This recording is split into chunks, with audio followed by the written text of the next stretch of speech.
Hi, I'm Stephen Carson coming at you from St. Louis, Missouri in these United States. Going to get right to it, continuing with the series I'm calling the Specialest Relationship, the most special, special, specialer, specialist. And that is the relationship between the United States government and the government of Israel. Beginning the series, it'll take a while to get by going through the Israel Lobby by Mearsheimer and Walt. Started it last time. If you go to the YouTube video description, you'll see a link to the series, the playlist, so you can catch up if you didn't catch the part one.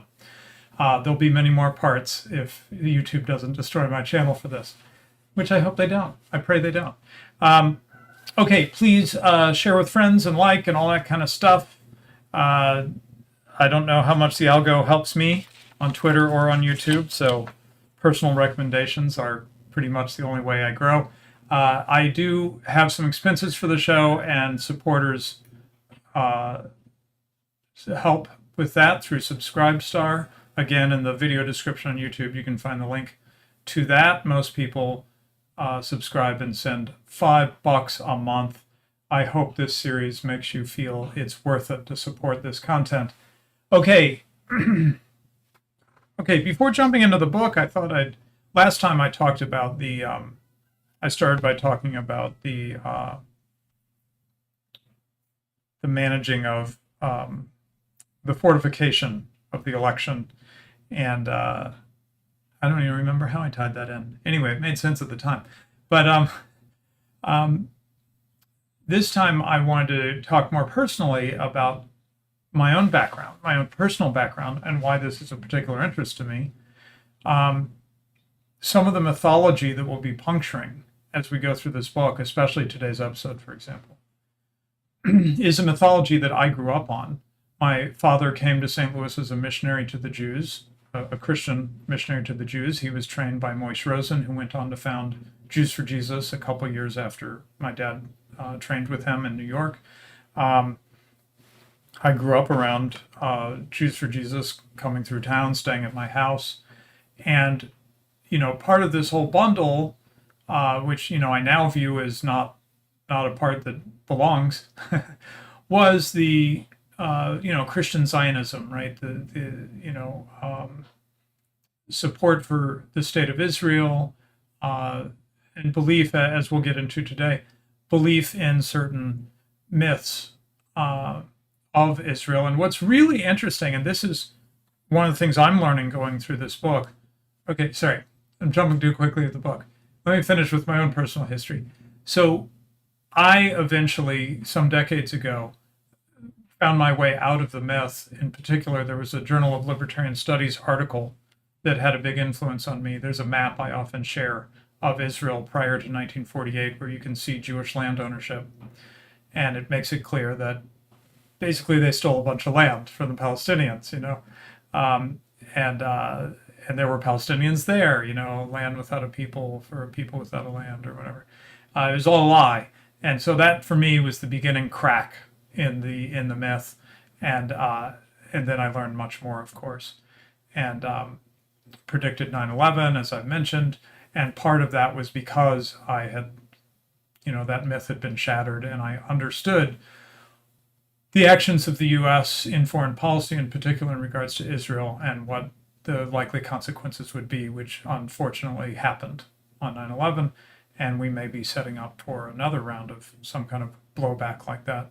I'm not making a prediction. I'm just saying that I could see that happening again, based on what Israel is doing and the U.S. is backing Israel in doing right now. So for me, it was really important to break this myth. Having said that, just because the myth was shattered for me doesn't mean I know everything. And reading this book, even preparing for the show, I'm learning things I didn't know. One of the things that's really interesting is that Mearsheimer and Walt draw on what are called the new historians of Israel. These are Israelis who have gone back, gone into the archives, looked at Israeli military history, records of Ben-Gurion, leading up to the formation of Israel, etc. We'll see some of that today. And they have themselves been doing some historical revisionism. Interestingly, this does not necessarily mean that all these revisionist historians in Israel are opposed to, the Zionist project. Benny Morris, for example, who's going to be quoted quite a few times here, as I understand it, is an ultra-Zionist, ultra-bloodthirsty Zionist. But, you know, as historians, they got to say some of these myths that Israel tells just aren't true, you know?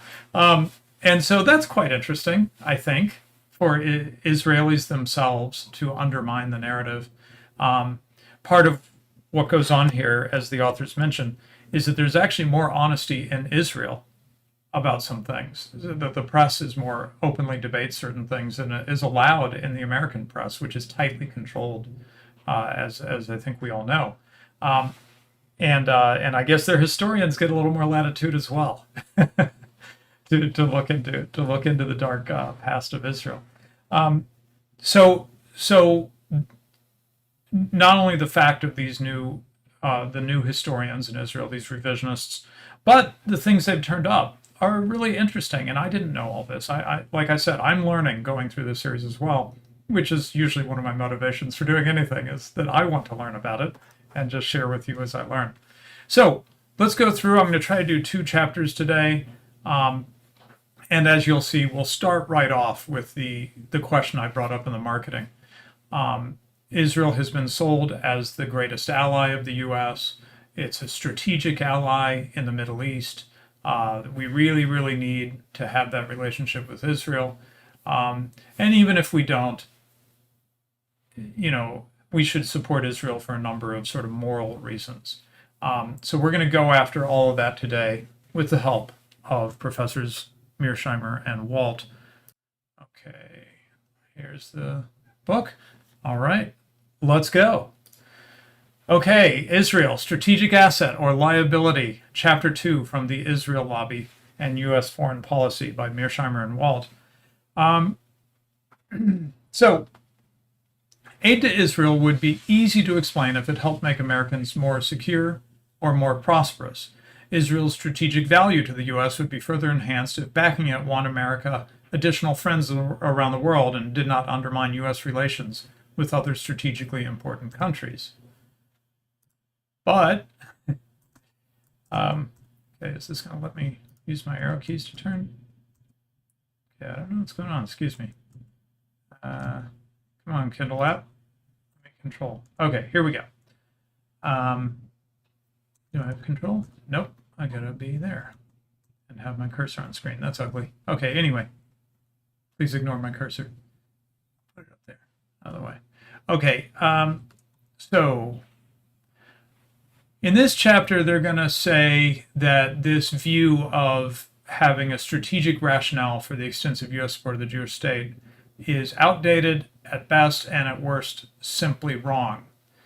And they break this in kind of 2 pieces. The Cold War era and the post-Cold War era. I'm old enough that I remember the Cold War. I was in, I had graduated from college, was it? Or no, I guess it was my senior year of college when, in 1991, January 1991, I think it was, when the Soviet Union was done.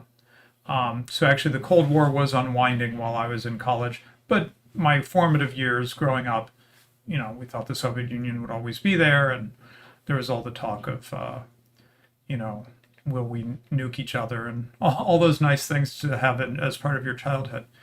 For some reason, that didn't really faze me, that stuff, the, fear of nuclear war, but it affected my wife quite a bit. She talks about finding it quite frightening, that there could be nuclear war. Anyway, so backing Israel, they argue, may have yielded strategic benefits in the past. They're going to discuss that. But the benefits have declined sharply in recent years, while the costs, economic and diplomatic, have increased. Instead of being a strategic asset, in fact, Israel has become a strategic liability for the United States, or as I put in the title of the show, an albatross around the neck of the United States. Backing Israel so strongly is making Americans more vulnerable, not less. And I believe that one way we saw that very starkly was with September 11th, 2001, which I don't think would have happened if the U.S. had not been backing Israel in the way that it had and taking other actions in the Middle East that had to do with a perceived backing of Israel by the neocons. So let's start by looking at Israel's role during the Cold War. A little bit of an older history here for you younger folks. But the reason I think it's relevant to go through this history is, first of all, as they say here, the claim that Israel was a strategic asset is most convincing during this period. And there can be an overhang, right? Well, they were important back then, so they're still important now. And I think part of Mearsheimer and Wald, what they're going after here is that we have a lot of outdated thinking. We need to bring in terms of the origins of Israel, the history of Israel, we need to learn from the new historians in Israel itself and update our thinking. We also need to update our thinking from Cold War thinking, because some thinking that got ingrained during the long decades of the Cold War is still kind of floating around vaguely, and you need to kind of re-examine some things in the light of a changed strategic situation, right? So first, let's understand what was the situation when I was a kid under the Cold War. So when Israel was founded in 1948, U.S. policymakers did not consider it a strategic asset at the time. American policymakers recognized that embracing Israel too closely would undermine the U.S. position elsewhere in the Middle East. In fact, several of Truman's key advisors, including Secretary of State George Marshall and policy planning head George Kennan, someone who's much respected, I gather, even in our circles, opposed the decision to support the UN partition plan and to recognize Israel. They opposed that because they believed it would jeopardize U.S. relations with the Arab world and facilitate Soviet penetration of the region. Kennan said in 1948 in an internal memo, supporting the extreme objectives of political Zionism would be to the detriment of overall U.S. security objectives in the Middle East. Now, by the early 1960s, this view had eroded, and the Kennedy administration concluded that Israel deserved more support in light of growing Soviet aid to Egypt, Syria, and Iraq. And we saw this around the world, right? The Soviets would support North Korea, and the U.S. would support South Korea. So, I guess it's that same idea. Well, we've got to counter them in the Middle East like we're countering them everywhere. Nixon and Kissinger saw increased support for Israel as an effective way to counter Soviet influence throughout the region. So the case for Israel's strategic value from 1967 to 1989 is straightforward. Now, that's just 22 years when you bracket it that way, right?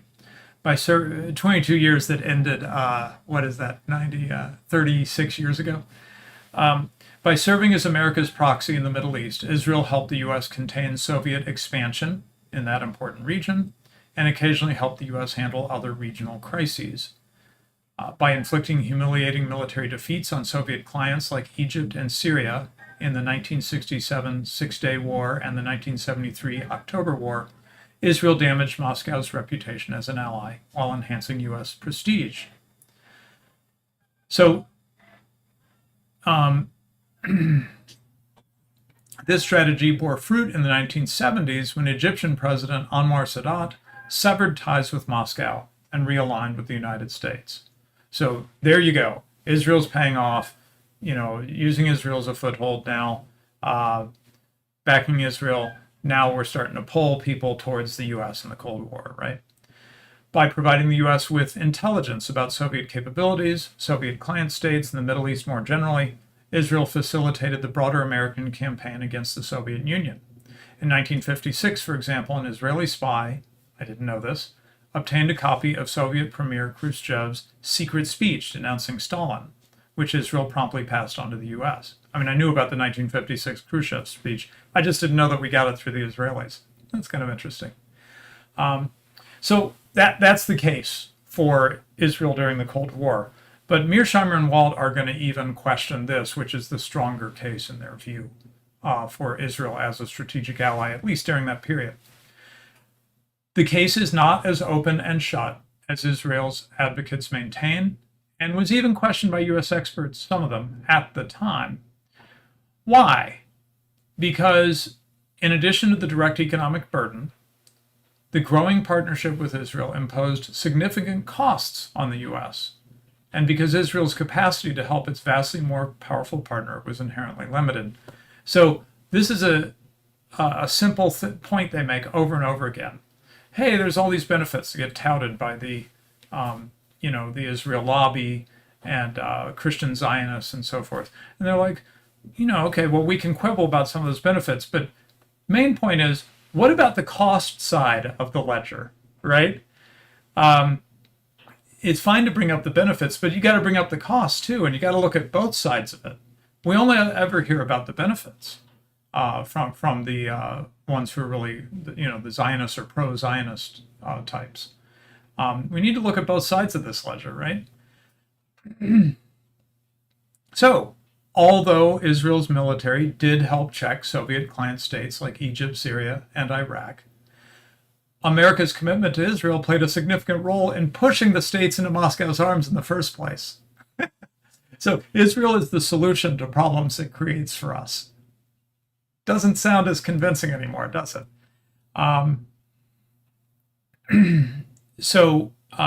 When an Israeli attack on an Egyptian army base in Gaza in February 1955 killed 37 Egyptian soldiers and wounded another 31, Egyptian President Gamal Abdel Nasser was forced to turn to the Soviet Union for arms. Nasser repeatedly referred to the Gaza raid as a turning point. So why was Egypt playing footsie with the Soviets in the first place? Because of Israel.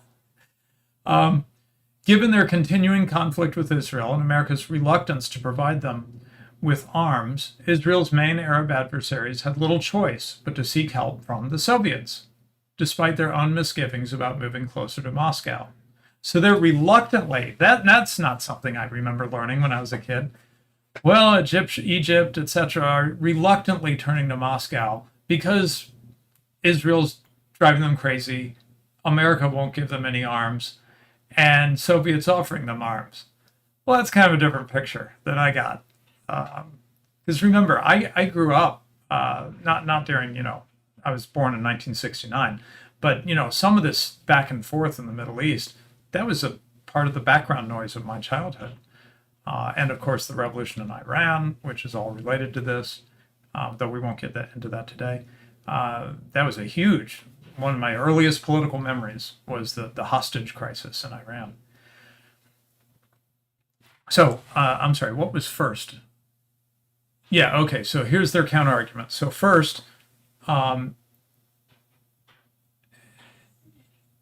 yes, Israel helped us with these Soviet client states, but they were Soviet client states because of Israel. Second, although U.S. support for Israel put more pressure on the Soviet Union, it also fueled the Arab-Israeli conflict and inhibited progress toward a settlement, to have peace there. Third, the expansion and deepening of U.S.-Israeli relations in the 60s and 70s contributed to the rise of anti-Americanism across the Arab and Islamic world. At the time of World War I, the image of the United States in the Arab provinces of the Ottoman Empire was generally positive. Those Arabs who knew of the country saw it as a great power that was not imperialist, as Britain, France, and Russia were. I don't think they get into this here, but I understood that even as late as World War II and right after World War II, Arabs had a very positive view of the U.S., and the U.S. could have really set things up diplomatically to be in a great position for a long time, if not for Israel. But then, the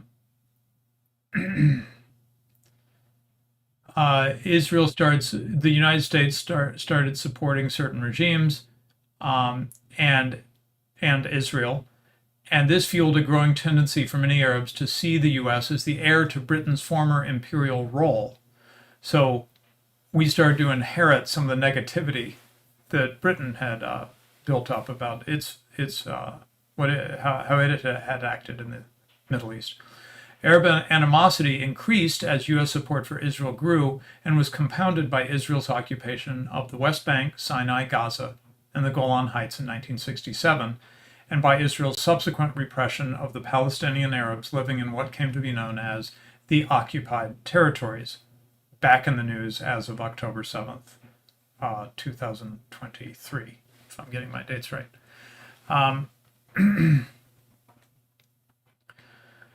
It also contributed to the rise of Arab and Islamic extremism. Moshe Dayan, Israeli military leader and politician, his memoirs contain a revealing account of a talk he had with Kissinger at the time of the 1973 October War. Though I happen to remark that the United States was the only country that was ready to stand by us, wrote Dayan, my silent reflection was that the United States would really rather support the Arabs. So even as late as 1973, they could feel that U.S. support for Israel was a little wobbly, and they could see that there were costs and not just benefits, right? Support for Israel imposed additional costs on the U.S., such as the Arab oil embargo and production decrease during the October War. The decision to use the oil weapon was a direct response to Nixon's decision to provide Israel with $2.2 billion of emergency military assistance during the war, and it ultimately did significant damage to the U.S. economy. And perhaps worth noting what we've covered with Black Horse on this channel, what I've covered with Black Horse on this channel, the U.S. is doing quite well at oil production these days. So, you know, when I was a kid, and I don't know how I remember this, it must have lasted more than 73. I was only 4 then, but I remember that there were lines at the gas stations during the OPEC oil embargo that came out of this, I believe. So hopefully I'm not getting my incidents mixed up here, but and so that is, the U.S. was quite vulnerable to Arabs withholding oil. I think the U.S. is much less vulnerable. I should probably check that with Black Horse before. Don't quote me until I confirm that with Black Horse. But my impression is the U.S. is quite a bit less vulnerable to, say, an OPEC oil embargo or something like that, where it was very vulnerable in the 70s. And as they said, they go on to mention tens of billions of dollars of damage in 74 from that to the U.S. economy. You know, the point of me mentioning that is, if what you think is, oh, well, the U.S. has to back Israel because of ... oil, not exactly sure how you'd make the argument, but let's assume you feel you can make some kind of argument like that. Well, I think that's been undermined by the U.S. being in a much stronger oil producer position now. Let's see. Yeah, so there were some useful Cold War contributions from Israel, but Israeli assistance was sometimes of dubious value. This is quite interesting. One former CIA official reports being appalled at the lack of quality of the Israeli political intelligence on the Arab world. Their tactical military intelligence was first rate, but they didn't know their enemy. I saw this political intelligence, and it was lousy, laughably bad. It was gossip stuff, mostly. Israel also provided the United States with faulty or misleading intelligence on several occasions, probably in order to encourage the United States to take actions that Israel wanted. So I do remember this, that Israel was viewed as like this great asset, in part because, you know, the worldwide feared Mossad, you know, the Israel intelligence was so good, you know, we could never let go of that asset in our arsenal as a great power. But here you see that actually their intelligence wasn't so great as a CIA official was assessing back then. And sometimes they just lie for their own reasons. No shocker, right? They tell us the story they want us to hear, as opposed to just the truth about what's going on the ground.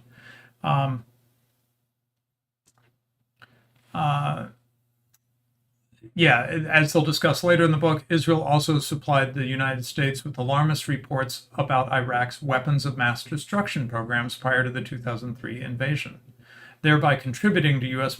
miscalculations about the actual danger that Saddam Hussein represented. I don't exactly know why Mearsheimer and Walt frame it this way. I would think the more significant issue is that the reports of weapons of mass destruction were used to justify the invasion in the first place. So Israel was helping to set up a false pretext for that invasion, along with, as we know very well, thanks to Karen Katowski, Our Lady, who was right there in the Pentagon, and reporting anonymously at the time, as I recall. The neocons were totally making crap up and feeding it into to Colin Powell and everything.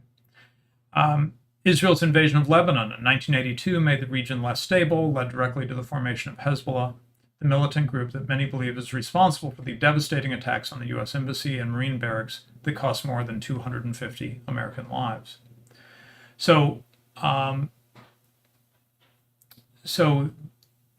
there's a serious overstating of Israel's value as a low-cost regional stabilizer. They give us not such great intelligence, and they cause a lot of trouble that makes the region less stable, right? And then there's the Gulf oil thing, which I was just mentioning.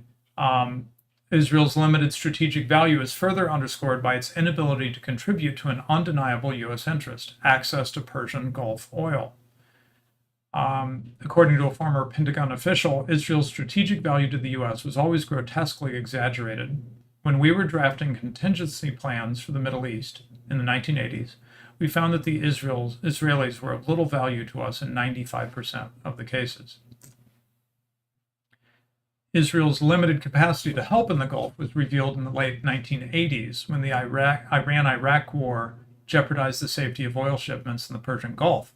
The U.S. and several of its European allies reinforced their naval forces in the region, began escorting oil tankers, and eventually attacked some Iranian patrol boats, but Israel had no part to play in those operations. Just to update that story to our own times.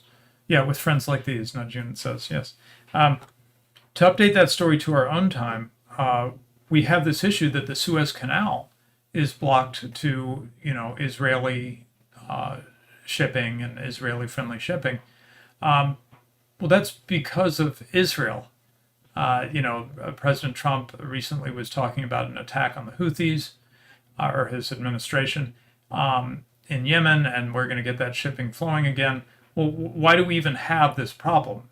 It's because the Houthis are trying to do a blockade to protest and try to stop the treatment of the Palestinians in Gaza.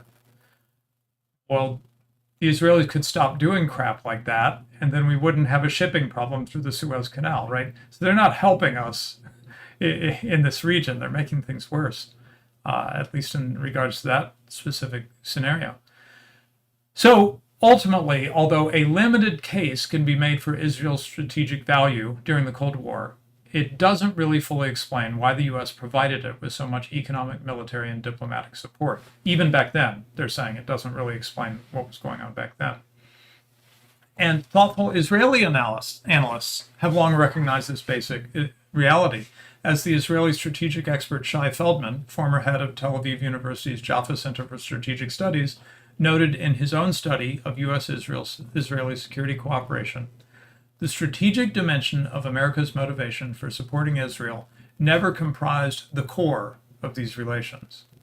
Rather, this dimension received growing emphasis in the 1980s as Israel's American supporters sought to base U.S.-Israel relations on grounds that would be more appealing to Republican administrations.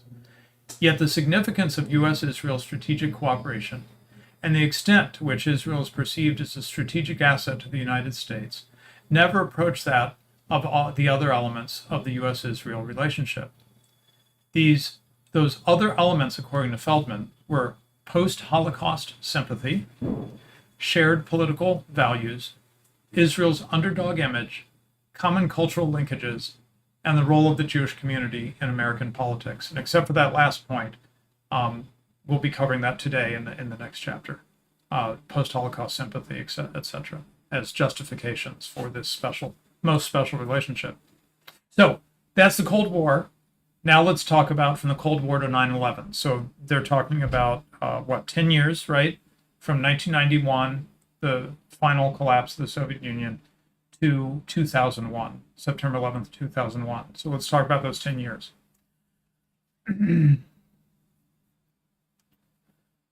Even if Israel was a valuable ally during the Cold War, that justification ended when the Soviet Union collapsed. In fact, the Gulf War in 1991 provided evidence that Israel was becoming a strategic burden. The U.S. and its allies assembled more than 400,000 troops to liberate Kuwait, but they couldn't use Israeli bases or allow the Israeli Defense Force, the Israeli army, to participate without jeopardizing the fragile coalition against Iraq. So they couldn't really help us because it would have made things worse if they did help us, right? The change in Israel's strategic value was clearly manifested in the Gulf War, Bernard Lewis wrote, when what the United States most desired from Israel was to keep out of the conflict, to be silent, inactive, and as far as possible, invisible. Israel was not an asset, but an irrelevance. Some even said a nuisance. Okay, so that's Gulf War in 1991. So that's later in the year after the collapse of the Soviet Union. Israel was not seen as a prized ally because U.S. policymakers believed its help was essential for dealing with these so-called rogue states. Rather, Washington worried about these states in good part because it was already committed to protecting Israel.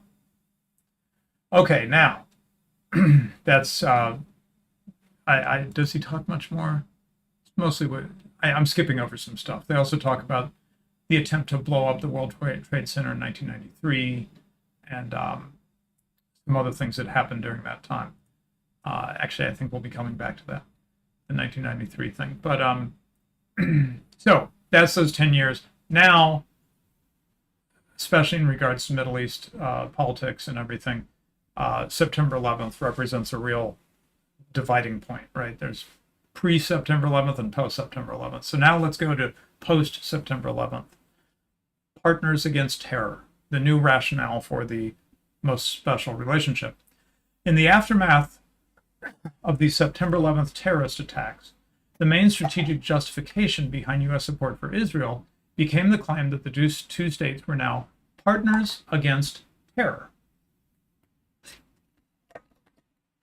At the time, I remember there were pro-Israelis or pro-Israel types saying, this is terrible what's happened on September 11th. I think I remembered to say that part. But the upside is Americans now understand what it's been like for us, Israelis. You're now dealing with the same terror that we're dealing with. We're now partners against terror, right? Okay. So the terrorists' hostility to Israel and the United States is said to be due to a fundamental antipathy to the West's Judeo-Christian values, its culture, and its democratic institutions. In other words, they hate Americans for what we are, not for what we do. In the same way, they hate Israel because it is also Western, modern, and democratic, and not because it's occupied Arab land, including important Islamic holy sites, and oppressed an Arab population, namely the Palestinians. That Judeo-Christian value thing, Judeo-Christian Treble Woe on Twitter, from Stone Choir, he had one of those Google Ngram things that showed the Judeo-Christian, like no one used the term until like 30 years ago or something. Yeah, I don't remember the exact time, but it's my lifetime that term's even been a thing. So this isn't like some ancient way of thinking about things. Okay. Instead of seeing Israel as a major source of America's troubled relationship with the Arab and Islamic world, this new rationale portrays Israel as a key ally in the global war on terror. Why? Because its enemies are said to be America's enemies. As Ariel Sharon put it during a visit to the United States in late 2001, after the horrific attacks on the World Trade Center and Pentagon, you in America are in a war against terror. We in Israel are in a war against terror. It's the same war. According to a senior official in the first Bush administration, Sharon played the president like a violin. I'm fighting your war. Terrorism is terrorism, and so on. Former prime minister, he now is current prime minister, again, Benjamin Netanyahu told the U.S. Senate in 2002, if we do not immediately shut down the terror factories where Arafat is producing human bombs, it is only a matter of time before suicide bombers will terrorize your cities. If not destroyed, this madness will strike in your buses, in your supermarkets, in your pizza parlors, in your cafes. In April and May 2002, Congress passed by overwhelming margins two nearly identical resolutions declaring that, quote, the United States and Israel are now engaged in a common struggle against terrorism. And on and on. A lot of the stuff you see me skipping around, partially because they just, to make their point, they use like 7 quotes from different sources. If you need to see the point made like 7 more times, please read the book yourself. But I'm trying to kind of skip around and get to the main points they make. Okay, this new justification has a certain prima facie plausibility, and it is not surprising that many Americans equate what happened on September 11th with attacks on Israelis. Upon further inspection, however, the Partners Against Terror rationale unravels almost completely, especially as a justification for unconditional U.S. support. Viewed objectively, Israel is a liability in both the war on terror and in the broader effort to deal with so-called rogue states. Okay, so I like what they do here. They try to spend a little time, quote from the sources of the case that's being made, kind of steelman it, right? And then they attack it. So now they're going to attack the Partners Against Terror thing. So to start with, the new strategic rationale depicts terrorism as a single unified phenomenon, thereby suggesting that Palestinian suicide bombers are as much a threat to the U.S. as they are to Israel itself, and that the terrorists who attacked America on September 11th are part of a well-organized global movement that is also targeting Israel. But they say there's problems with this. It's a misconception of what terrorism is. Terrorism is not an organization or a movement or even an enemy that one can declare war on. It's simply a tactic. And just to make their point in a pointed way, Zionists have used terrorism. They used it when they were trying to drive the British out of Palestine and establish their own state. For example, by bombing the King David Hotel in Jerusalem in 1946 and assassinating UN mediator Foca Bernadotte in 1948, among other acts. And then they go on to say the U.S. has backed a number of terrorist organizations like the Nicaraguan Quantas, the UNITA guerrillas in Angola, and so forth. Groups that employ this method of struggle do not always threaten vital U.S. interests, and the U.S. has sometimes actively supported such groups. So let's bring some nuance here, right? In contrast to Al-Qaeda, in fact, the terrorist organizations that threaten Israel, such as Hamas, Islamic Jihad, and Hezbollah, do not attack the United States and do not pose a mortal threat to America's core security interests. There's no convincing evidence linking Osama bin Laden and his inner circle to the various Palestinian terrorist groups, and most Palestinian terrorists do not share Al-Qaeda's desire to launch a global Islamic restoration or restore the caliphate. Palestinian terrorism has always been directed solely at their perceived grievances against Israel, beginning with resistance to the original Zionist influx and continuing after the expulsion of much of the Palestinian population in the 19th employed terrorism, which is usually how subject populations strike back at powerful occupiers. So, claiming that Israel and the United States are united by a shared terrorist threat has the causal relationship backward. The U.S. did not form an alliance with Israel because it suddenly realized that it faced a serious danger from global terrorism and urgently needed Israel's help to defeat it. In fact, the U.S. has a terrorism problem in good part because it has long been so supportive of Israel. So it's that thing I said earlier, right? We might be saying this more than once today. The Israel offers itself as a solution to the problems it has created. I've seen that pattern before. There is, in fact, abundant evidence that U.S. support for Israel encourages anti-Americanism throughout the Arab and Islamic world and has fueled the rage of anti-American terrorists. It is not their only grievance, of course, but it is a central one. So back to this World Trade Center, the first attempt to bring down the World Trade Center in 1993. Ramzi Youssef. We get here a clear demonstration of the connection between U.S. support for Israel and anti-American terrorism. Ramzi Youssef masterminded the first attack on the World Trade Center in 1993 and is now serving a life sentence in a U.S. prison. Not only did Youssef mail letters to several New York newspapers, taking credit for the attack and demanding that Israel, he also told the agents who flew him back to the U.S. following his arrest in Pakistan in 1995 that he was U.S. deaths. But as Steve Cole recounts in his prize-winning book Ghost War, Morse was overridden by Israeli troops, and by his belief that bombs cause change. He reportedly also said that he truly believed his change in U.S. policy toward Israel. According to Cole, Youssef mentioned no other motivation during the flight and no other issue in American foreign policy that concerned him. So at least for that 1993 World Trade Center attack, it was strictly about Israel, U.S. support for Israel. And then there's Osama bin Laden and al-Qaeda.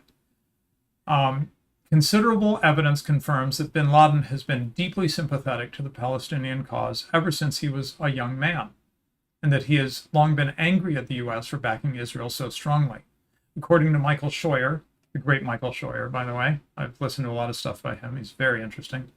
According to Michael Scheuer, who directed the CIA's intelligence unit on al-Qaeda and its founder, the young bin Laden was for the most part gentle and well-behaved, but an exception to Osama's well-mannered, non-confrontational demeanor was his support for the Palestinians and negative attitude towards the U.S. and Israel. After September 11th, his mother told an interviewer that in his teenage years he was the same nice kid, but he was more concerned, sad, and frustrated about the situation in Palestine in particular, and the Arab and Muslim world in general.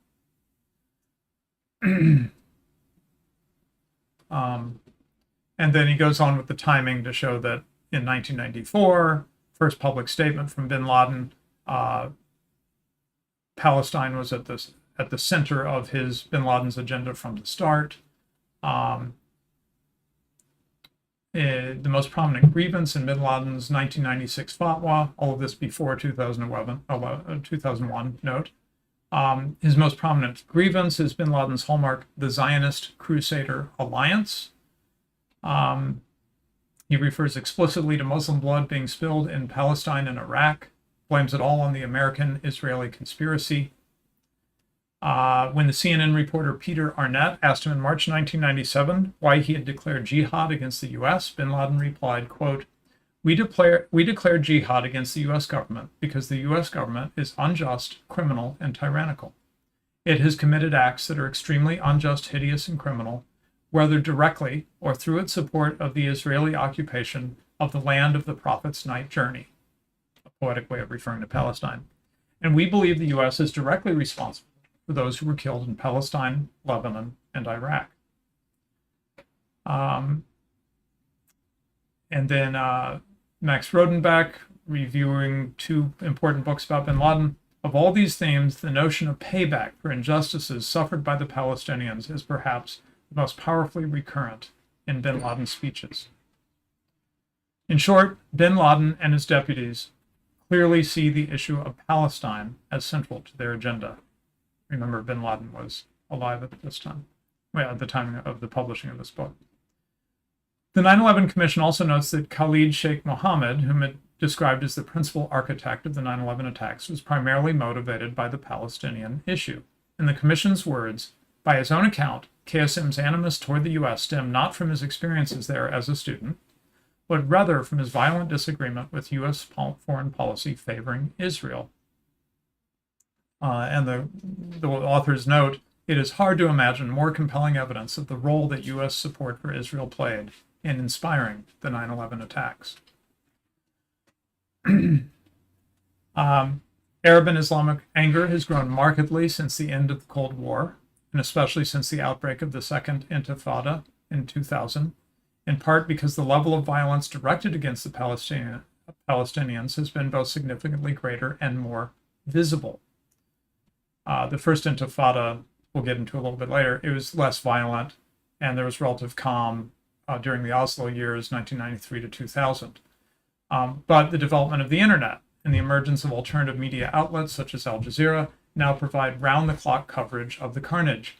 Not only is Israel inflicting more violence upon its Palestinian subjects, but Arabs and Muslims around the world can see it with their own eyes.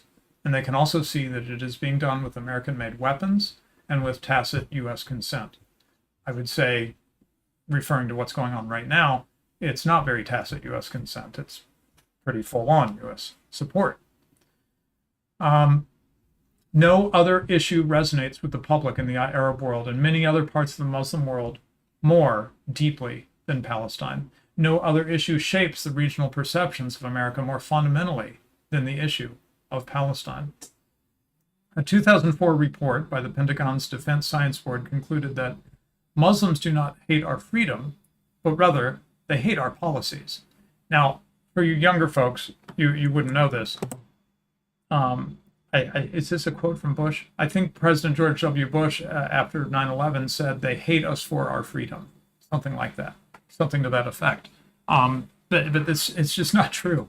The 9/11 Commission acknowledged that it is simply a fact that American policy regarding the Israeli-Palestinian conflict and American policy in Iraq are dominant staples of popular commentary across the Arab and Muslim world. Similarly, when Zogby asked citizens of 6 Arab countries if their attitude toward America was shaped by their feelings about American values or by U.S. policies, an overwhelming percentage of respondents indicated that policy played a more important role. When asked open-ended questions about their first thought when they think of America, the most common answer is unfair foreign policy. And when asked what the U.S. could do to improve its image, the most frequent answers are change Middle East policy, stop supporting Israel. So, when it comes to fighting terrorism, U.S. and Israeli interests are not identical. Backing Israel against the Palestinians makes winning the war on terror harder, not easier. And the partner against terror rationale does not provide a compelling justification for unconditional U.S. support.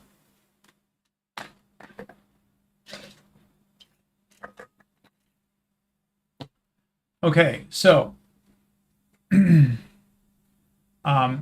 another part of that war on terror justification is that it was the idea that Israel is an essential ally in the campaign against authoritarian rogue states that support terrorism and seek to acquire weapons of mass destruction. Okay, so isn't it obvious, according to this argument, that dictatorships like Syria, Iran, or Saddam Hussein's Iraq are hostile both to Israel and the U.S.? Aren't such regimes likely to use weapons of mass destruction to blackmail the U.S. or give them to terrorists? Given these dangers, doesn't it make sense to continue generous aid to Israel, both to protect it from these dangerous neighbors, keep the pressure on them, and thereby hasten the day when these brutal regimes either collapse or change their ways? But the authors argue that doesn't really stand up either. Although the U.S. does have important disagreements with each of these regimes, most notably their support for certain terrorist organizations and their apparent interest in acquiring weapons of mass destruction, they are not a dire threat to vital American interests, apart from the U.S. commitment to Israel itself. As a justification for helping Israel, in fact, this particular strategic argument is essentially circular. This is what I've been saying, right? Israel is portrayed as a vital ally for dealing with its dangerous neighbors. But the commitment to Israel is an important reason why the U.S. sees these states as threats in the first place. Indeed, Washington might find it easier to address the various conflicts that it does have with these states where its policy is not constrained by the prior commitment to Israel. U.S. concerns about Saddam's WMD programs or Iran's current nuclear ambitions derive largely from the threat they are said to pose to Israel. President Bush admitted as much in March 2006, saying, "The threat from Iran is, of course, their stated objective to destroy our strong ally, Israel." Yet, given that both Israel and the U.S. have powerful nuclear forces of their own, this danger is a bit overstated. Attacking the U.S. or Israel directly is out of the question, because Israel has several hundred weapons of its own and the United States has thousands of nuclear weapons. If either country were ever attacked, the perpetrator would immediately face a devastating retaliation. So, Oh, and then they get into this thing of, irrationality. These people are crazy. They'll get a hold of weapon of mass destruction or nuke, and they'll use it. And it's this is where being older helps, right? Mearsheimer and Walter, like, we've heard this one before. U.S. hardliners once argued that Soviet leaders were ideologically driven, contemptuous of human life, and thus we might not be able to deter them. Other U.S. leaders feared China's acquisition of nuclear weapons because they thought Mao Zedong was an irrational leader who might be willing to risk tens of millions of people in nuclear exchange. Secretary of State Dean Rusk once warned that a country whose behavior is as violent, irascible, unyielding, and hostile as that of communist China is led by leaders whose view of the world and of life itself is unreal. But Chinese nuclear conduct turned out to be quite prudent, actually. In fact, Israel's nuclear arsenal is one reason why some of its neighbors want nuclear weapons. Threatening them with regime change has merely reinforced their desire. Israel is not much of an asset when Washington contemplates using force against these regimes, as it has done twice in Iraq, because Israel cannot participate in the fight, as we noted earlier with the 1991 case. In April 2004, for example, 52, skipping around so fast I might not be given the right context here. Okay.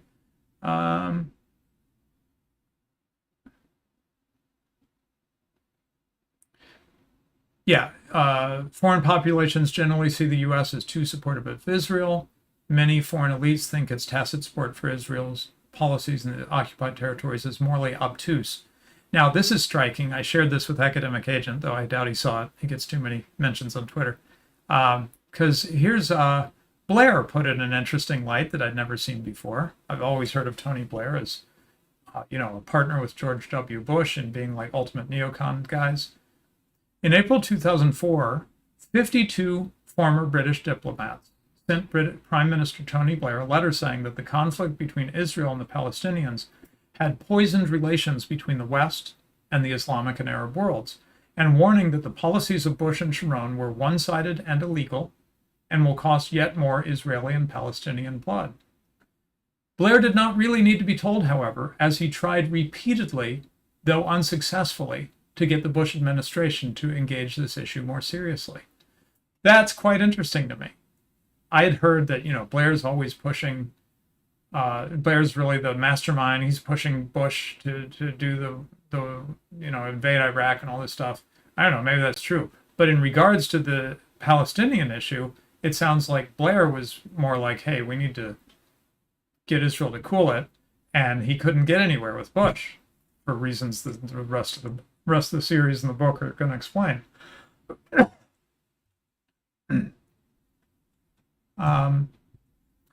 Backing Israel unconditionally helps make the United States a target for radical extremists and makes America look callous and hypocritical in the eyes of many third parties, including European and Arab allies. So, a dubious ally is Israel. A final reason to question Israel's strategic value is that it sometimes does not act like a loyal ally. In the notorious Lavon affair in 1954, for example, Israeli agents tried to bomb several U.S. government offices in Egypt in a bungled attempt to sow discord between Washington and Cairo. Israel sold military supplies to Iran, while U.S. diplomats were being held hostage there in 1979 and 1980. That Iran hostage crisis I mentioned earlier. Israel has transferred American technology to third countries, including potential U.S. adversaries like China, actions that violated U.S. laws and threatened American interests. And then there's the extensive espionage that Israel engages in against the U.S. The Jewish state, according to the General Accounting Office, conducts the most aggressive espionage operations against the U.S. of any ally. Stealing economic secrets gives Israeli firms important advantages over American businesses in the global marketplace and thus imposes additional costs on U.S. citizens. And then there's Israel's continued efforts to steal America's military secrets. There's the infamous case of Jonathan Pollard. In case you didn't know this detail, An American intelligence analyst who gave Israel large quantities of highly classified material between 1984 and 1985. After Pollard was caught, the Israelis refused to tell the U.S. what Pollard gave them. And there's many other cases they mentioned, and I remember this one very well. In 2004, a key Pentagon official, Larry Franklin, was arrested on charges of passing classified information regarding U.S. policy toward Iran to an Israeli diplomat, allegedly with the assistance of two senior AIPAC officials, Stephen Rosen and Keith Weissman. And I remember Justin Raimondo at Anti-War following that case very closely at the time, 20 years ago. So, in short, the largely unconditional special relationship between the U.S. and Israel is no longer defensible on strategic grounds. Okay, let's see. How am I doing here? I've been going for, why can't I see my time? An hour, and that's one chapter. Okay, I'm going to try to do one more. Might move a little faster here. So that's the, Israel is the U.S.'s greatest ally thing. But now, let's say Mearsheimer and Wald have convinced you, let's imagine that Israel is not particularly a strategic asset and is actually a liability. Maybe you'd want to support Israel anyway for various moral reasons, and that's what this chapter addresses. When George W. Bush spoke at the annual policy conference of the American Israel Public Affairs Committee, AIPAC, in May 2004, he invoked a set of moral themes to help explain U.S. support for Israel. The president began his speech by applauding AIPAC's efforts to strengthen the ties that bind our nations, our shared values, our strong commitment to freedom. He went on to emphasize that Israel and the U.S. have much in common. We're both born of struggle and sacrifice. We're both founded by immigrants escaping religious persecution in other lands. We have both built vibrant democracies built on the rule of law and market economies. And we're both countries founded on certain basic beliefs, that God watches over the affairs of men and values every life. These ties have made us natural allies, and these ties will never be broken. Bush's remarks underscore the degree to which U.S. support for Israel is often justified not on strategic grounds, but on the basis of essentially moral claims. The moral rationale, as opposed to the strategic rationale, right, for American support rests on several distinct lines of argument, and Israel supporters often invoke one or more of these claims in order to justify the special relationship. So we should support Israel. We're going to go through each of these in this chapter, because it is weak and surrounded by enemies dedicated to destroying it. Okay, so, support the underdog or whatever. It is a democracy, which is a morally preferable form of government, because the Jewish people have suffered greatly from past crimes, because Israel's conduct has been morally superior to its adversaries' behavior, especially compared to the Palestinians, because the Palestinians rejected a generous peace offer that Israel made at Camp David in July 2000 and opted for violence instead. And finally, because it is clear from the Bible that Israel's creation is God's will. Now, that last one they're not going to address in this chapter. They're going to address that later, or in the next chapter, I think. So next time we do this. But the rest, I think they do an admirable job of tearing apart. I'm not going to spend much time on one of these. I'm going to pretty much skip the democracy section because many in my audience are not particularly admirers of democracy. So just this whole argument is not interesting to us. Basically, Mearsheimer and Walt say, hey, Israel is running like an ethno-state. And it's like, well, shrug, at least for a lot of us. Okay, so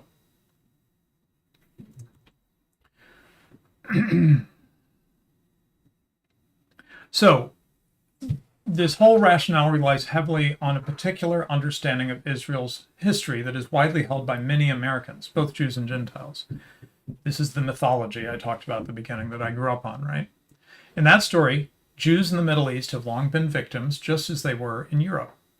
The Jew, Eli Wiesel tells us, has never been an executioner. He is almost always the victim. The Arabs, and especially the Palestinians, are the victimizers, bearing a marked similarity to the anti-Semites who persecuted Jews in Europe. This perspective is clearly evident in Leon Uris's famous novel Exodus from 1958, which portrays the Jews as both victims and heroes, and the Palestinians as villains and cowards. This book sold 20 million copies between 1958 and 1980 and was turned into a popular movie in 1960. I think I read the book, but I actually don't remember about the movie. I'm kind of curious to see it maybe. Anyway, see how they spun it there. Scholars have shown that Exodus narrative has had an enduring influence on how Americans think about the Arab-Israeli conflict. So for anyone born after like 1960, we just grew up with this being in the air. We might not have directly imbibed it, but it's just been around us, this narrative, the Exodus narrative. The conventional wisdom about how Israel was created and how it has subsequently behaved toward the Palestinians as well as neighboring states is wrong. It is based on a set of myths about past events that Israeli scholars have systematically demolished over the past 20 years. These are these new historians I was mentioning. In the past century, they have often been the victimizers in the Middle East, and their main victims were and continue to be the Palestinians.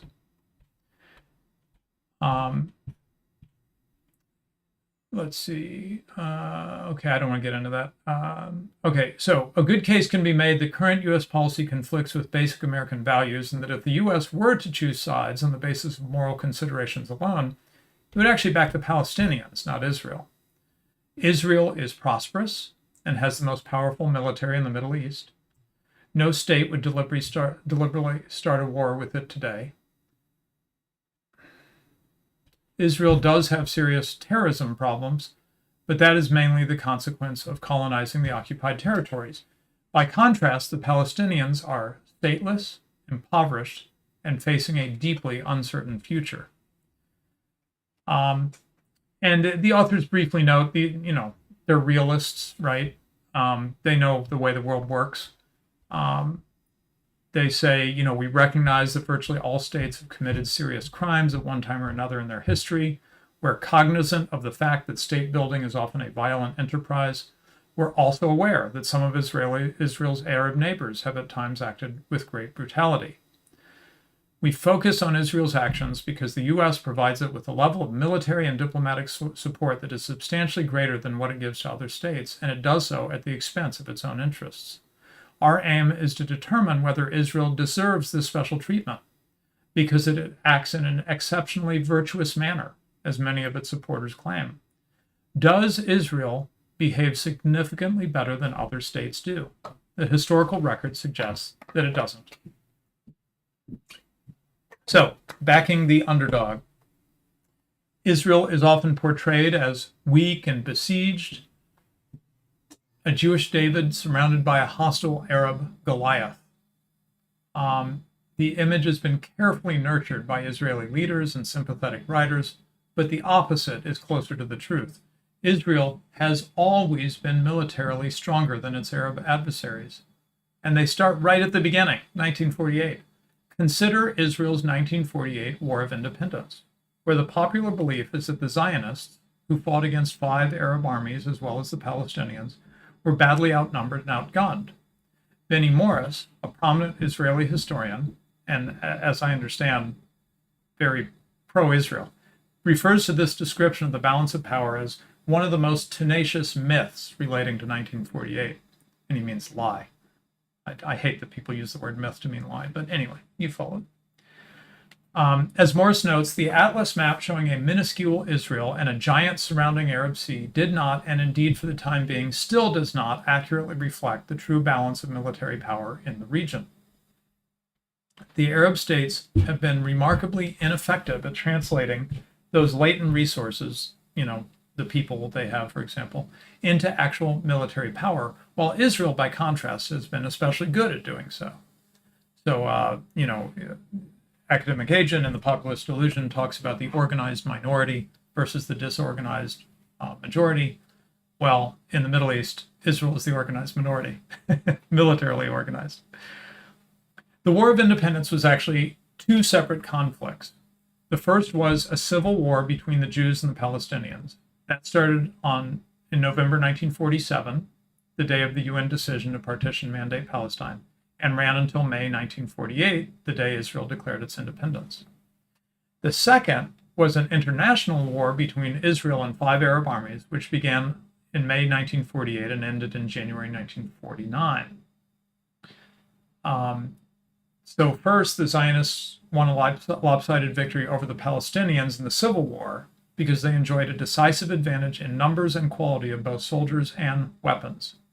Jewish fighting units were better organized and trained than the Palestinian forces, which had been decimated by the British during the 1936-39 revolt and had not recovered by 1948. As the Israeli historian Ilan Pappé notes, a few thousand irregular Palestinians and Arabs were facing tens of thousands of well-trained Jewish troops. The Israelis also had a clear advantage in manpower throughout their war with the 5 Arab armies. Morris notes that when the fighting started in mid-May, Israel fielded some 35,000 armed troops as compared with 25 to 30,000 of the Arab invading armies. By the time of Operation Danny in July, the IDF had 65,000 men under arms, and by December, close to 90,000 men under arms, at each stage significantly outnumbering the combined strength of the Arab armies ranged against them in Palestine.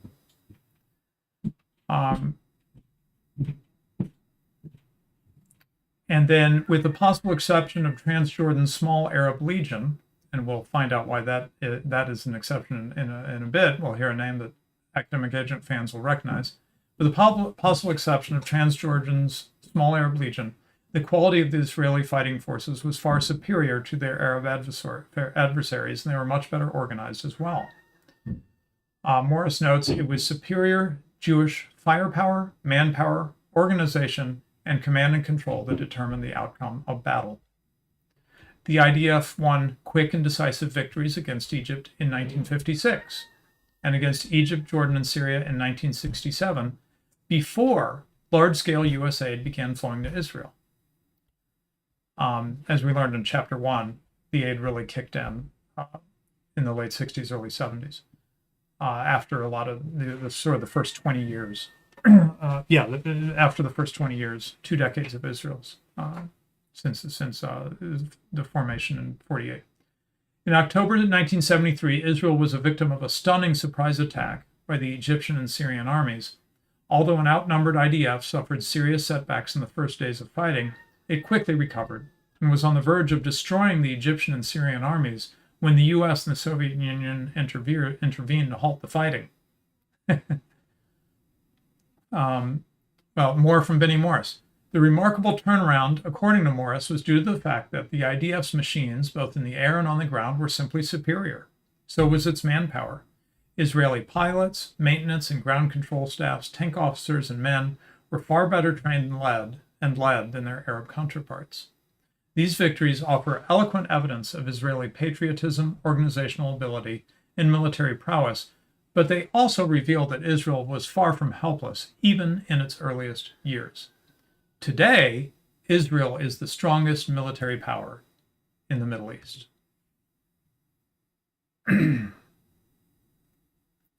According to this Tel Aviv Jaffa Center for Strategic Studies, the strategic balance decidedly favors Israel, which has continued to widen the qualitative gap between its own military capability and deterrence powers and those of its neighbors. And they also push here against the idea that the Arabs want to drive the Jews into the sea, destroy Israel, and so forth. While there is no question that Israel faced serious threats in its early years, the Arabs were not attempting to destroy Israel in any of those 3 wars. In fact, the Arab leaders were mainly concerned in 1948 with gaining territory for themselves at the expense of the Palestinians. And this is the picture I never had in my head. It makes sense when you think about the political situation. Benny Morris writes, "What ensued once Israel declared its independence on May 14th, 1948, and the Arab states invaded on May 15th, was a general land grab with everyone, Israel, Transjordan, Syria, Egypt, and even Lebanon, bent on preventing the birth of a Palestinian Arab state and carving out chunks of Palestine for themselves." Um, the Arab Legion stuck meticulously throughout the war to its non-aggressive stance vis-a-vis the Jewish state's territory. And it was not at all clear that Abdullah and Glubb, we'll come back to him in a moment, would have been happy to see the collapse in May 1948 of the fledgling Jewish Republic.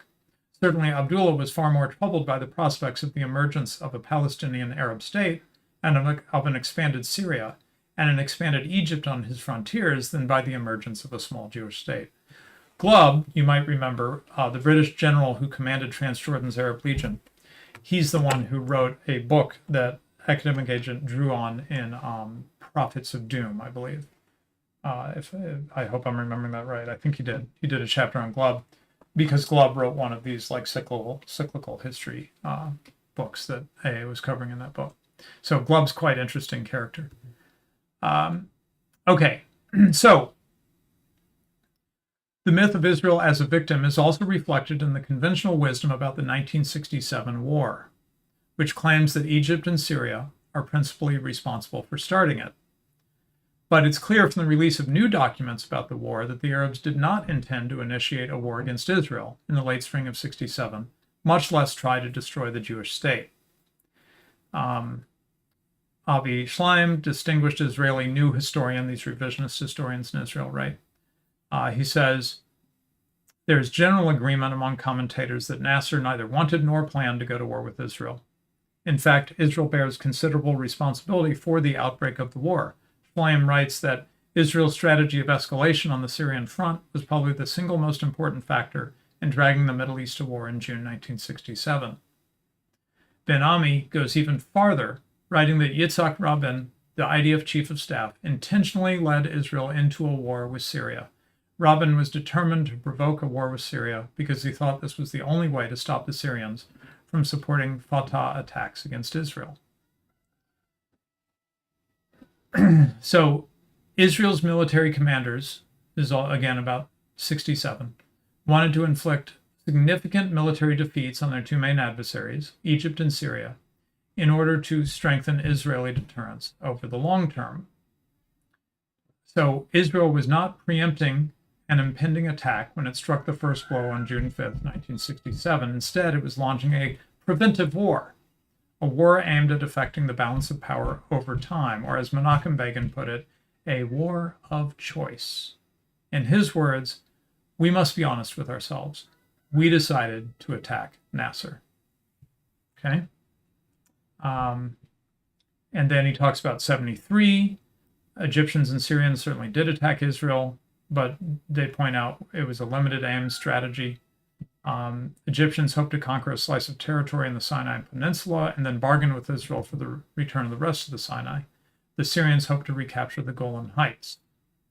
So these are things Israel had captured. They're trying to capture them back, basically. So Benny Morris says, Presidents Anwar Sadat of Egypt and Hafez Assad of Syria sought to regain the territories lost in 1967. Neither aimed to destroy Israel. So with the possible exception of Iran, it is hard to make the case today that Israel's neighbors are bent on destroying it. At an Arab summit in March 2002, the Crown Prince of Saudi Arabia attempted to defuse the Israeli-Palestinian conflict by putting forward a proposal calling for full recognition of Israel by virtually every Arab government and normalization of relations with the Jewish state. In return, Israel would have to withdraw from the occupied territories and work toward a fair solution to the Palestinian refugee problem. That proposal never went anywhere, but it just gives you an idea of where, an important, Crown Prince of Saudi Arabia is coming from. Okay, so this is the section I'm going to skip. I'll read you the opening of it about aiding a fellow democracy, so you kind of see where they're going, and I'm just going to skip it. After that, American backing is often justified by the claim that Israel is a fellow democracy. Indeed, its defenders frequently remind Americans that Israel is the only democracy in the Middle East and that it is surrounded by hostile dictatorships. This rationale sounds convincing, well, not to me, but it cannot account for the current level of U.S. support. After all, there are many democracies in the world, but none receives the level of unconditional aid that Israel does. In fact, whether a country is democratic or not is democratic is not a reliable indicator of how Washington will relate to it. The U.S. has overthrown a few democratic governments in the past and has supported numerous dictators when doing so was thought to advance U.S. interests. Anyway, so they go on. One thing I did want to highlight from this section, because it's relevant to current events, Israel at present controls the lives of about 3.8 million Palestinians in Gaza and the West Bank, while colonizing lands on which they have long dwelt. Israel formally withdrew from Gaza in the summer of 2005, but continues to maintain substantial control over its residents. Specifically, Israel controls air, sea, and land access, which means that the Palestinians are effectively prisoners within Gaza, able to enter or leave only with Israeli approval. And so that's why some people say that October 7th should have been viewed more as a prison break out of that open-air prison that Israel's running in Gaza. Okay, so I'm skipping number 2. Third moral justification is the history of Jewish suffering in the Christian West, especially the tragic experience of the Holocaust. So we've got to support Israel because of their past suffering, basically. And so they say, sure, yes, they've suffered in the past, but one cannot ignore the fact that the creation of Israel involved additional crimes against a largely innocent third party, the Palestinians. That is, you know, if somebody did something bad to the Jews, then maybe you should go after them, but why go after the Palestinians? They were over there in Palestine, not doing any of this. They weren't involved in the Holocaust, etc. Crimes against Jews justify backing Israel's existence, but its crimes against Palestinians undermine its claim to special treatment. When political Zionism began in earnest in the late 19th century, there were only about 15,000 to 17,000 Jews living in Palestine. In 1893, for example, the Arabs comprised roughly 95% of the population. And though under Ottoman control, they had been in continuous possession of this territory for 1,300 years. The old Zionist adage that Palestine was a land without people, for a people without a land, was dead wrong regarding the land. It was occupied by another people.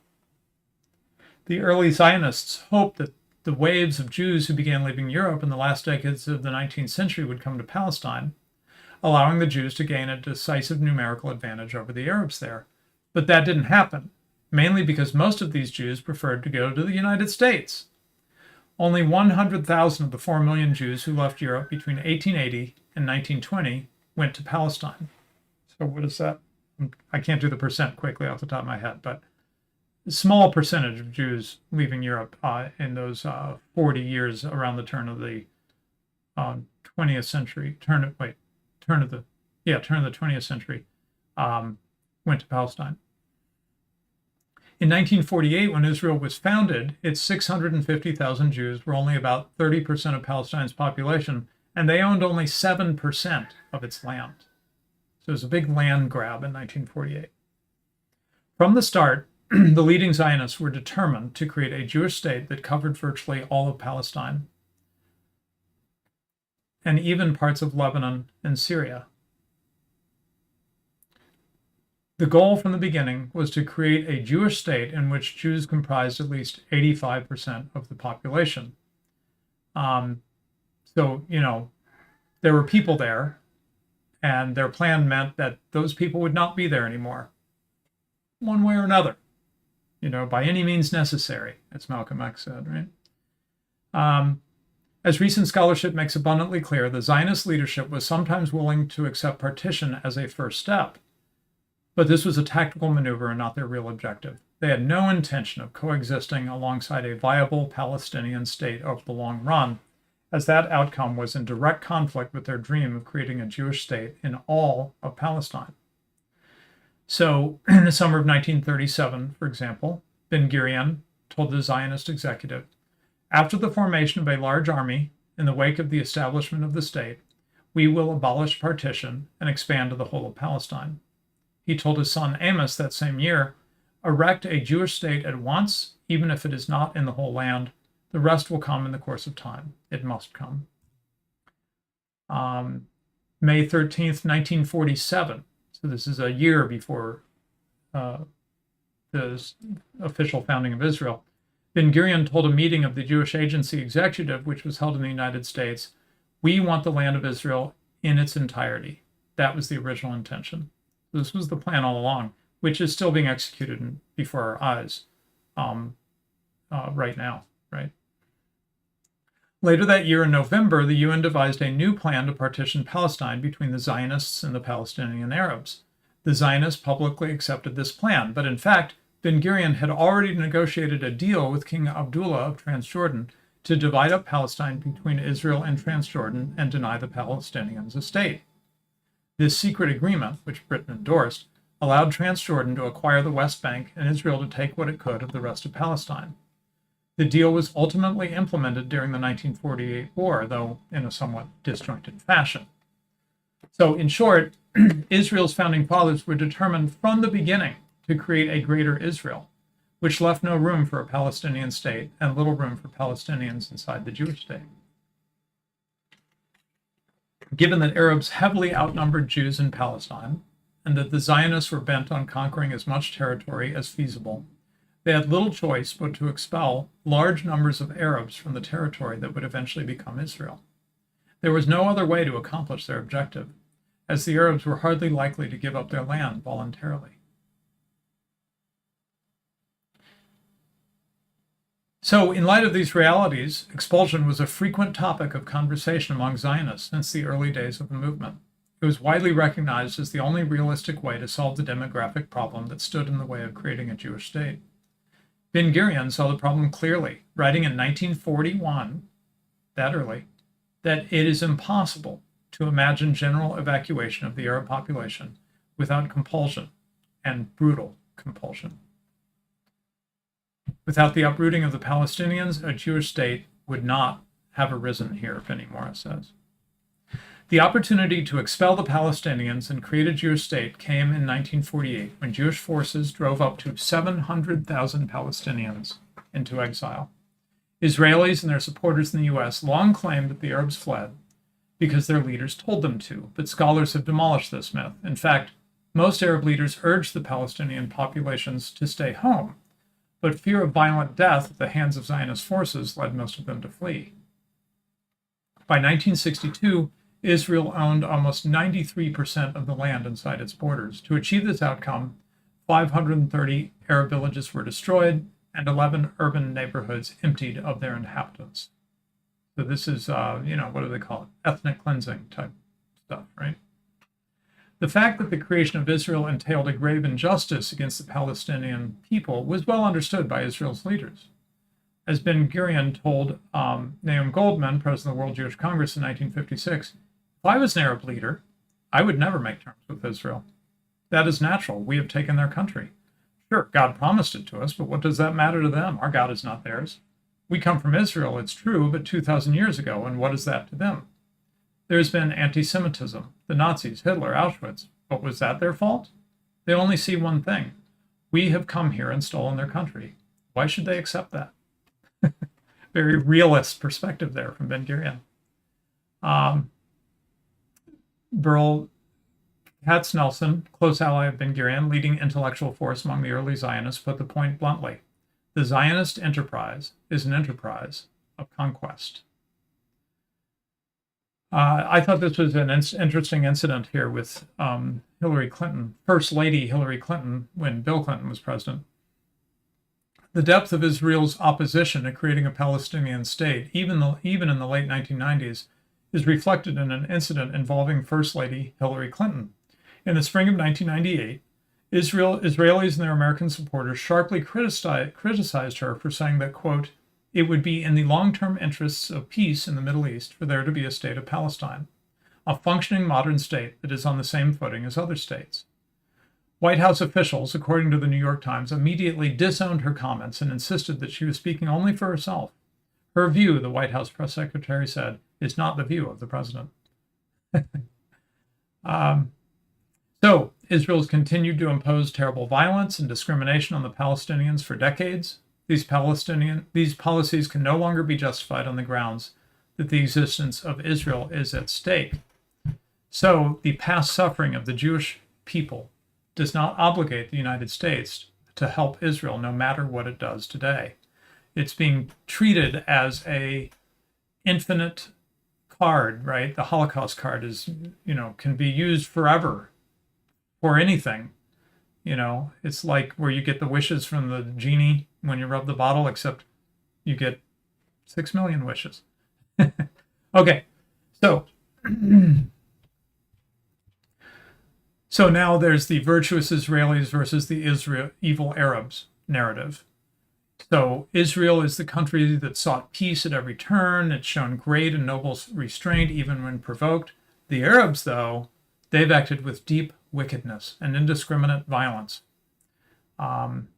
Israel, according to New Republic editor-in-chief Martin Peretz, adheres closely to a doctrine called purity of arms, which means that everything reasonable must be done to avoid harming civilians, even if that entails additional risks to Israeli soldiers. I've been hearing this, even despite what everyone's watching happen in Gaza. I've been hearing this kind of crap lately.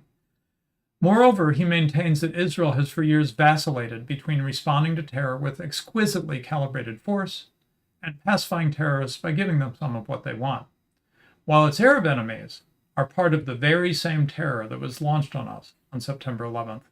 The IDF, according to Ariel Sharon and Ehud Omer, among others, is the most moral army in the world. This description of Israeli behavior is yet another myth, another element in what Maron Benvenisti, the former deputy mayor of Jerusalem, calls Israel's sacred narrative. So, these revisionist historians in Israel, their scholarship reveals that the creation of Israel in 1948 involved explicit acts of ethnic cleansing, including executions, massacres, and rapes by Jews. Ben-Gurion wrote in his diary on January 1st, 1948, "There is a need now for strong and brutal reaction. We need to be accurate about timing, place, and those we hit. If we accuse a family, we need to harm them without mercy, women and children included. Otherwise, this is not an effective reaction. There is no need to distinguish between guilty and not guilty."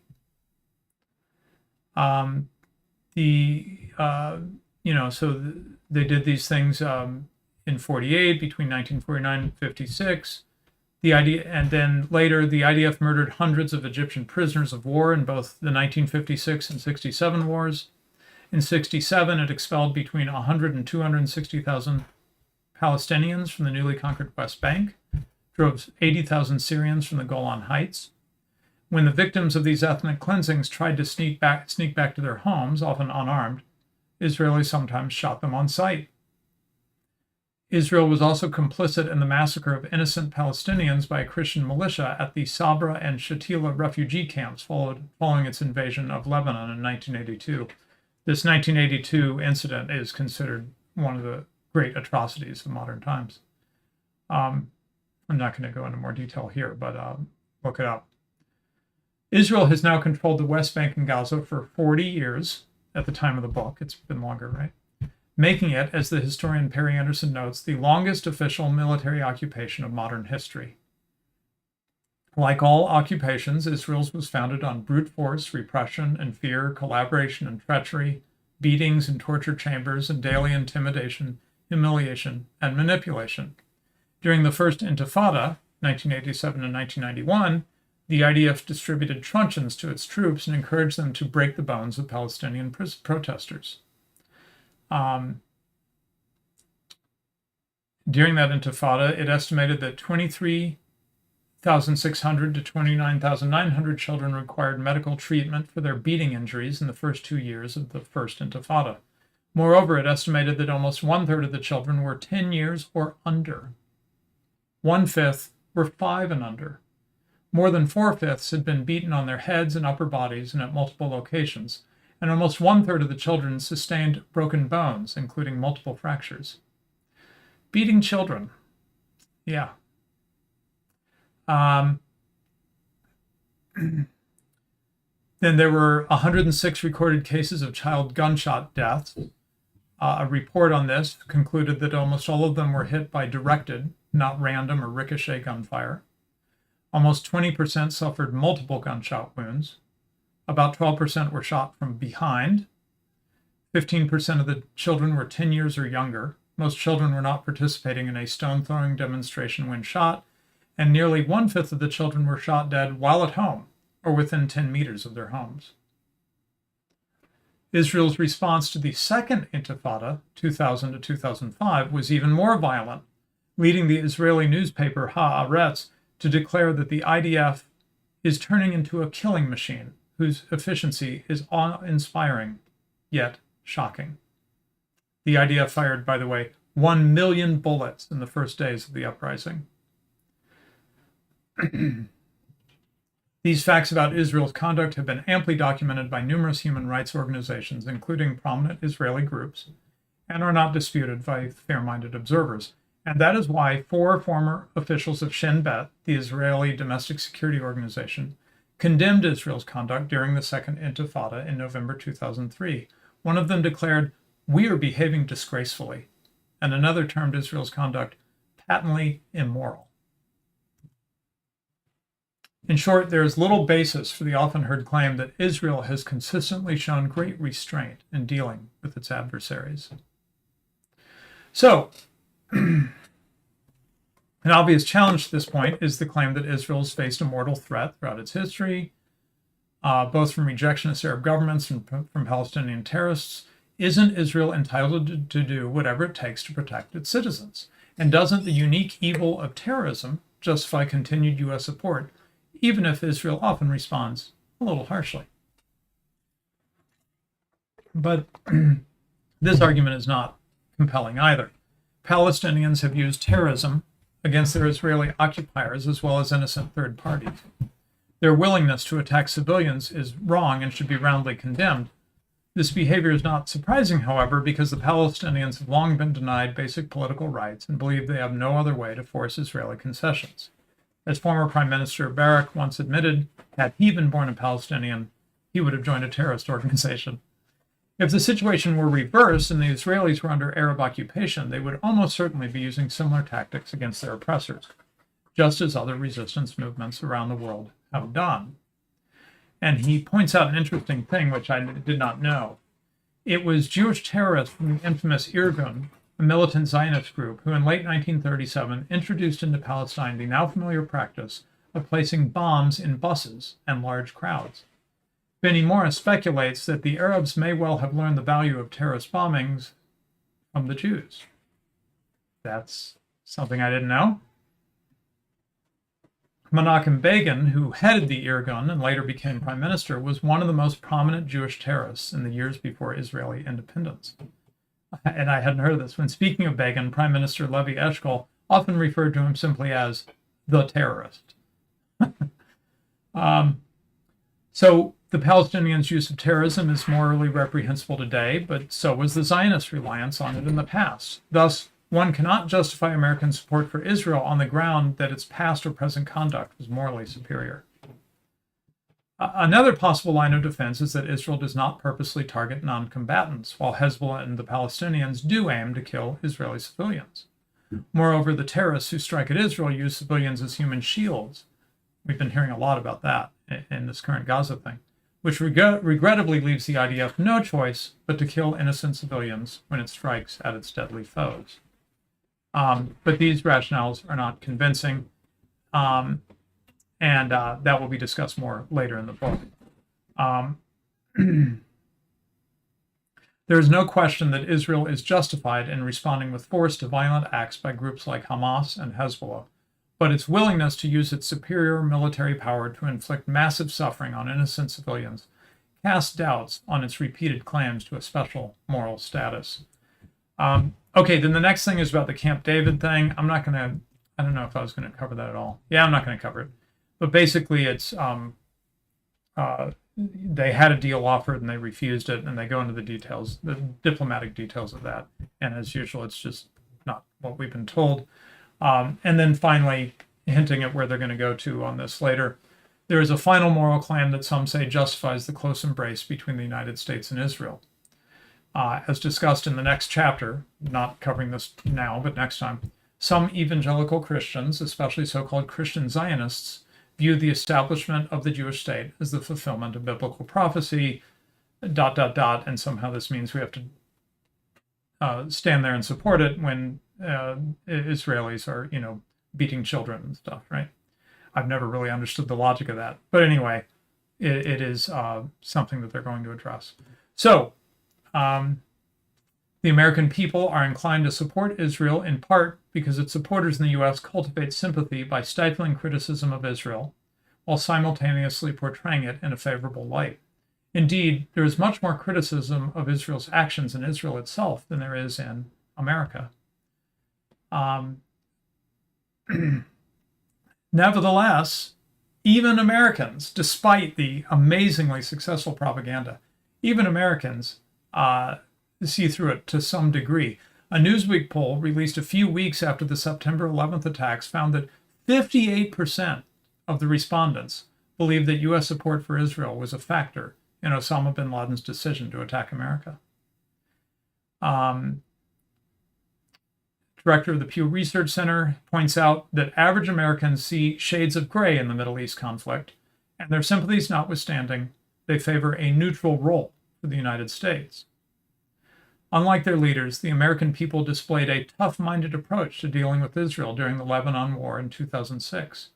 As discussed later in the book, polls showed that slightly more than half of the public thought that Israel was either equally responsible or mainly responsible for the war.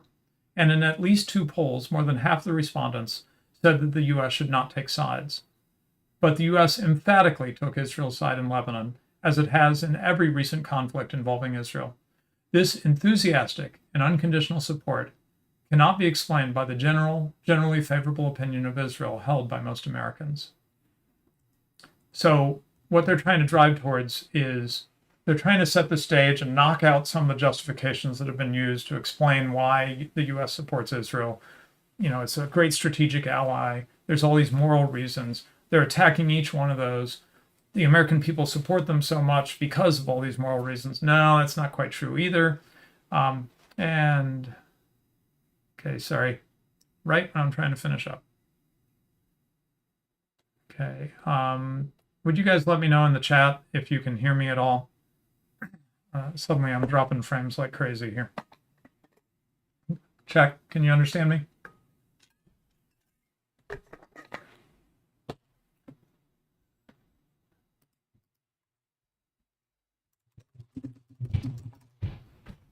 Can anyone hear me? Checking. Oh, good. It looks like it's getting a little bit better. Okay, I'm just trying to finish up. Okay, so just to wrap up then. Okay, good. So because the strategic and moral case, as they've argued, is increasingly weak, something else must be behind the striking pattern of ever-increasing U.S. support. And that will bring us next time to the Israel lobby. That is the, thank you. That is their explanation. That's why the book is called The Israel Lobby in U.S. Foreign Policy. They think that it's not because of strategic considerations. It's not because of moral considerations. It's because of the effectiveness of the Israel lobby. That's the thesis of the book, the effectiveness of the Israel lobby. And agree or disagree, but I think we're learning a lot as we go through their argument, and they address various mythologies that have been given to us. Okay, so thanks for sticking with me. Covered a lot of material fast. Oh, I guess I could, let's see. Put that away and go to here. Okay.